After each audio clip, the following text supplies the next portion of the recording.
Hello friends, అందరూ ఎలా ఉన్నారు? బాగున్నారా? నేను మాధవి. సింహాచల క్షేత్రానికి దర్శనానికి వచ్చామండి. నేను మా మరదలు బండి మీద వచ్చాము. మేము ఎప్పుడూ కూడా ఎర్లీ మార్నింగే వచ్చేస్తామండి. చాలా బాగుంటుంది, చల్లగా ఉండి దర్శనం అది బాగా ఇంటికి తొందరగా వెళ్ళిపోతాము. ట్రాఫిక్ జామ్ కూడా ఎక్కువ ఉండదు. ఈరోజు పాప 10th రాస్తుంది, మా మేనకోళ్ళు. తను దింపి రావడం వల్ల కొద్దిగా లేట్ అయింది. లాస్ట్ ఎగ్జామ్ అనమాట, కంప్యూటర్స్. అందుకే బాగా ఎండెక్కిపోయింది. మేము ఎంబీపీ కాలనీ నుంచి వచ్చాము. మాకు 1/2 అవర్ పట్టింది. ఈ సింహాచల క్షేత్రానికి రైల్వే స్టేషన్ నుంచి అయితే 1 అవరు, కాంప్లెక్స్ నుంచి బస్ స్టాండ్ నుంచి అయితే 45 మినిట్స్ అలా పడుతుందండి. అంటే కిలోమీటర్ లెక్కన చూసుకుంటే తక్కువే అయినా కానీ ట్రాఫిక్ జాము, రెండోదేమో కొండ కింద వరకు బస్సులో వచ్చినా మళ్ళీ పైకి వేరే బస్సు మారాలి కదా, అక్కడ టైం వేస్ట్ అవుతుంది. రైల్వే స్టేషన్ నుంచి అయినా కాంప్లెక్స్ నుంచి అయినా కానీ చాలా బస్సులు ఉంటాయి. బస్ ఫెసిలిటీ మాత్రం చాలా ఎక్కువ. ఆటోలు, బస్సులు చాలా ఎక్కువ. మన ఆంధ్ర వాళ్ళే కాదండి, చుట్టుపక్కల రాష్ట్రాల నుంచి కూడా చాలా ఎక్కువ మంది వస్తారు. ఎక్కువ వరిసే వాళ్ళు వస్తారు. వాళ్ళకి బాగా భక్తి అనమాట సింహాద్రప్పన్ అంటే. అలాగే విశాఖపట్నం చుట్టుపక్కల వాళ్ళందరూ కూడా తిరుపతి వెళ్ళొచ్చారంటే కంపల్సరిగా సింహాచలం వచ్చి దర్శనం చేసుకొని వెళ్ళిన తర్వాత ప్రసాదం తింటారు, అందరికీ పంచిపెడతారు. ఇక్కడ లెఫ్ట్లో లగేజీలు, సెల్ ఫోన్ అన్నీ పెట్టేసుకోవాలండి. ఈ చుట్టుపక్కల లోపలంతా కూడా ఫొటోస్, వీడియోస్ తీసుకోవచ్చండి. దర్శనానికి వెళ్ళేటప్పుడు మనం సెల్ కానీ కెమెరాలు కానీ నాట్ అలౌడ్. ఇది స్వామివారి ఉత్సవాలప్పుడు వాడే రథం అండి, ఊరేగింపులకు వాడతారు కదా. ఆ వెనకాతలు కనిపిస్తున్న క్యూలైన్లన్నీ ఉచిత దర్శనానికి క్యూలైన్లండి. శుక్రవారం, శనివారం అయితే రష్ ఎక్కువగా ఉంటుంది. ఇవన్నీ కూడా స్వామివారి ఉత్సవాలకి వాడే వాహనాలు అనమాట. ఈ సింహాచలం సింహాద్రి అప్పనకి చందనం వేస్తారు ప్రతిరోజు కూడా. ఆ చందనం ఒలుపు ఉంటుంది సంవత్సరానికి ఒకసారి. వేసవికాలంలో ఏప్రిల్ నెలలో వస్తుందన్నమాట. ఏప్రిల్ మే నెలలో అంటే అక్షయ తృతీయలో జరుగుతుంది. అక్షయ తృతీయ అనగానే మనందరికీ కూడా బంగారం గుర్తొస్తుంది. కానీ ఈ విశాఖ వాసులకు మాత్రం చందనం ఒలుపు గుర్తొస్తుంది. ముందు రోజు నుంచి క్యూలో ఉంటారు, అక్కడెక్కడి నుంచో వస్తారు దానికోసం. చాలా సుందరంగా రెడీ చేస్తారు ఈ ప్రాంగణం అంతా కూడా. పచ్చని పందిళ్ళు వేసేసి చాలా బాగా చేస్తారనమాట. ఇటువైపుకి ఏవో కన్స్ట్రక్షన్ జరుగుతున్నాయి. మొత్తం చాలా ఎక్కువగా కడుతున్నారు. ఏం కడుతున్నారో కానీ మొత్తం మండపాలు అవి కడుతున్నారు చుట్టుపక్కల. చందనం ఒలుపు తర్వాత గిరి ప్రదక్షిణ, అది కూడా చాలా భక్తి విశ్వాసాలతో చేస్తారు. ఆషాఢ శుద్ధ పౌర్ణమి రోజు జరుగుతుందండి గిరి ప్రదక్షిణ. చుట్టూ 32 కిలోమీటర్లు. అసలు ఇసుకేస్తే రాళ్ళంత జనం ఉంటారు. ఈ మధ్యకాలంలో బాగా ఎక్కువైంది.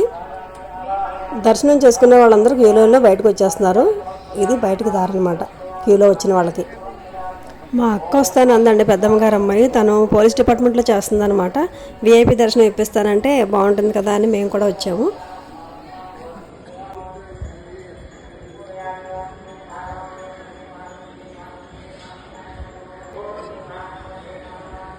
ఇందాక దర్శనం చేసుకుని బయటకు వచ్చారు, జనం చూసాం కదండి. ఆ క్యూ లైన్లు అనమాట వెనకాతలంతా. 300 రూపీస్, 500 రూపీస్ ఫ్రీ లైన్లు అన్నీ కూడా అవే.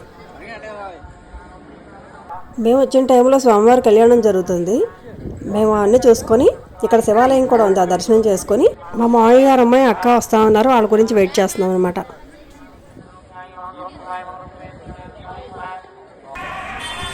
ఇదంతా కూడా ప్రసాదాల కౌంటర్ అండి. క్యూ లైన్ ఉన్నాయి ఇక్కడ.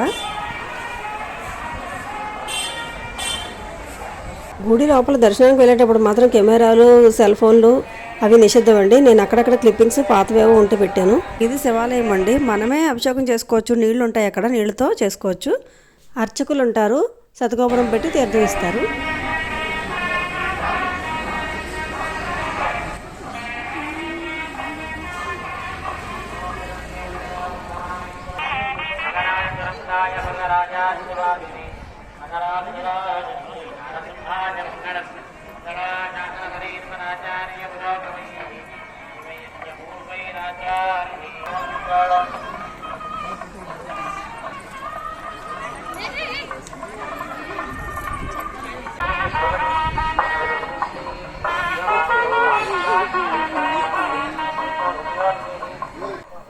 ఈ గాలిగోపురం పక్కనే లిఫ్ట్ ఉందండి.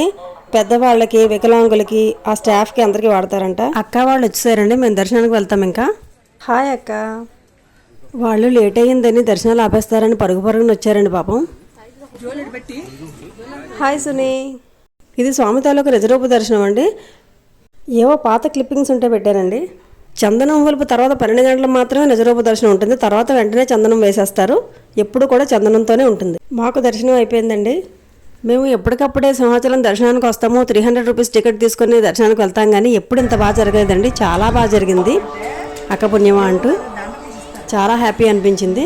విశాఖపట్నం చుట్టుపక్కల ప్రాంతాలన్నీ కూడా పెళ్ళిళ్ళు అయిన తర్వాత ఫస్ట్ సారి జంటని సింహాచలం తీసుకొస్తారండి. చాలా నమ్మకం, ఆనవాయితీ కూడా.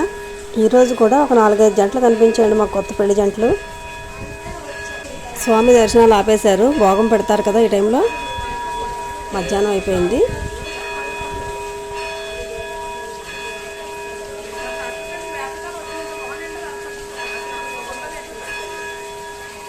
మేము ఇంక ఇంటికి స్టార్ట్ అయిపోతున్నామండి.